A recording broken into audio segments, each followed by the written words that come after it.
Welcome to California Edition. I'm Brad Pomerance in Sacramento. Today we are glad to welcome back Tom Torlakson. He's the Superintendent of Public Instruction for our great state.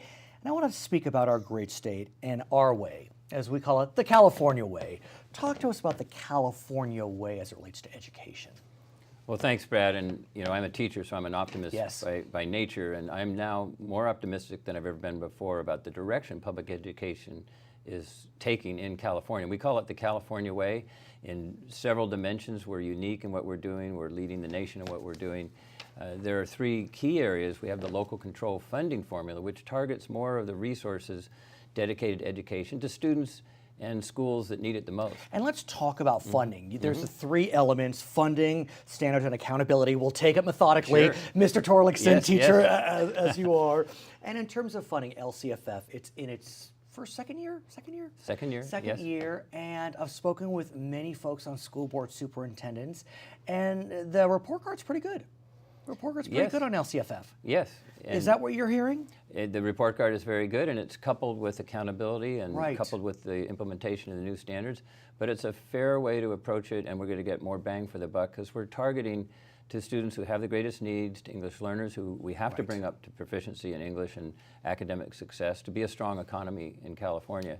I want to talk more about education funding and focus on the interplay between Prop 30 and Prop 98. Yes. As you know, the voters were very generous a few years back, and Prop 30 passed, which increased revenue coming into the state, just in time for the economy to turn around. So the state's revenues are much higher than even Governor Brown predicted, and he's known as being a little cynical when it Right. comes to budget Right. items. And so we're going to see multi-billion-dollar surpluses. How do those surpluses interplay with Prop 98, which is a guaranteed funding stream for K-14? Well, I'm grateful that the voters of California said yes and invested in 98 originally. It was meant to be a floor, not a ceiling on education spending, because education is such an important part of our future, our kids' future, and for the California economy. Right. The billions that are coming in are overdue. They are owed to the schools. They're by formula coming to the schools. There was a huge crash in terms of what happened to the schools during the recession. We lost 30,000 teachers. Right. Art, music, and drama programs were dismantled. Science was put aside and not focused on. So this is now time to rebuild. And the dollars we're getting from Prop 98 and Prop 30, which Prop 30 brings in about $8 billion a year. We're seeing a renaissance in the arts and schools and in career education and science. And we need every dollar. There's no question there's a lot of excitement about that renaissance. But what some folks have been saying is, wait a second, it's great that K-14 is coming back, but other programs don't have the benefit of a Prop 98.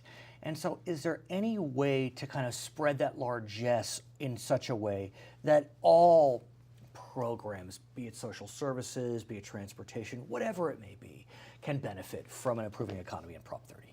There may be some ways, and I think that should be, again, part of the local control funding formula is local school boards deciding how best to spend their money. But I know some schools, and I've been visiting schools in San Diego and throughout the state, that have school-based health clinics, that have school-based centers where social workers can work with students and with their parents on issues that may disrupt the child's education. So there's a blending of services that is occurring at our schools. When you visit, and I know you visit constantly, does it feel different? You're in your 5th, 6th year, so does it feel different? Can you feel it? I can feel it. You can. I come away inspired, and I see the innovation that comes along with the California way. Right. We're going to a computer world. Our students need to know those skills. They're adept at it. They're engaged. They're excited, and they're learning at a tremendous clip. We've reached graduation rates 81%, the highest all time in state history. Let's talk about standards. That is another element of the new regime, kind of the interplay between the local control funding formula, the adoption of Common Core standards. What can you tell us about how we are evaluating our students under this new regime? Great. Well, first of all, we have new standards, California standards. Right. And they are less rote memorization, less bubble tests, number 2 pencil, and more critical thinking and problem solving. And is that as a result of LCFF or Common Core or both? Combination. We're doing it our way. We said no to the federal government on several places where they wanted us to double test and do old-fashioned tests. We said, no, we want to bring our students into the 21st century and have them all tested in this new computer-based, computer adaptive test. So we're among the leaders in the nation in doing that. And with the new approach to learning and teaching and the standards, it's critical thinking, problem solving, it's good communication skills, it's bringing evidence to bear behind your argument. So students are learning skills that employers desperately want to see our graduates have and what our colleges want to see our students have. And so this is a major shift, and it's very positive. And as I understand it, the standardized tests are adaptive, which I think is a fascinating development. Could you explain adaptive testing, sir? Yes. So as you respond to questions, you might be in a third grade math assessment or test. As you answer the questions, if you're getting them all right, they're going to give you harder questions. They're going to give you more challenging questions. If, on the other hand, you're missing all the questions, they're going to move, the computer will move automatically to a level of easier questions or questions that are, fundamentally have to precede going to a higher level. And then the students can be advised by the teacher, helped by the teacher. The teacher gets a readout of exactly where the students are at and then can hone in on what lessons a student needs, what kind of exercises by computer or classroom assistance they need to succeed. I want to ask a bit about Common Core. Nationally, there's a lot of noise about Common Core. I have the good fortune of interviewing many trustees and boards of education in California. I asked them, are you hearing any complaints about Common Core? And they're not. So is this a national made-up noise machine, or is it in other states and it's just not here? We're doing it the California way. Oh, there you have it. There we go. Right. We said, this is good for students. We brought in employers, we brought in business, we brought in colleges, and they said this set of skills is what our students need to compete in a global economy.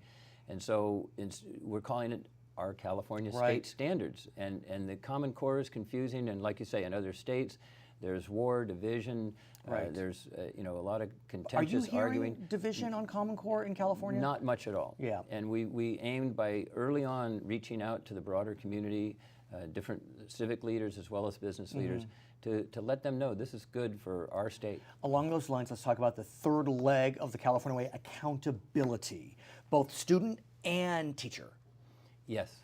Well, on the accountability, we need to go beyond tests. I'll say on computer adaptive, by the way, we're testing 2.5 million students so far, and we'll get to 3.2 million students. That's all good.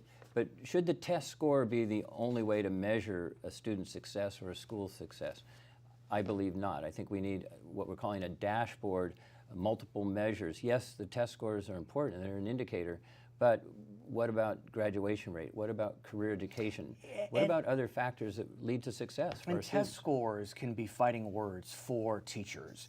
On the one hand, you want to be able to look at test scores to see if there's been improvement, but teachers don't have their choice of students. And so you hope that they could bring them up, but there are a lot of different factors. So how do you balance that desire to use test scores when you look at teacher evaluation, but not have them be used in such a way that they're just not indicative? Well, we're working with the legislature and we're working with the State Board of Education to define a multiple measure accountability system and to have it be that test scores are an indicator and should weigh something into the decision of how a teacher is doing. But these other measures have great importance as well. And the test scores shouldn't be used to punish or reward teachers. They should be indicators of where there needs to be some strength and improvement. And what about the students? And the students, yes. Because they can be, I mean, those, the CBEST or what's the test that's taken by the students? The standardized test. I guess called SATs and all standard balanced assessment. I mean, they can cause a tremendous fear. Right. And so we're proceeding to put less emphasis on it, but to use it as a diagnostic way to find out what schools need and what students need. Right. Okay. So his name is Tom Torlakson. He is actually the superintendent for the great state of California. My name is Brad Pomerance. We thank you so much for joining us in Sacramento. It's California Edition.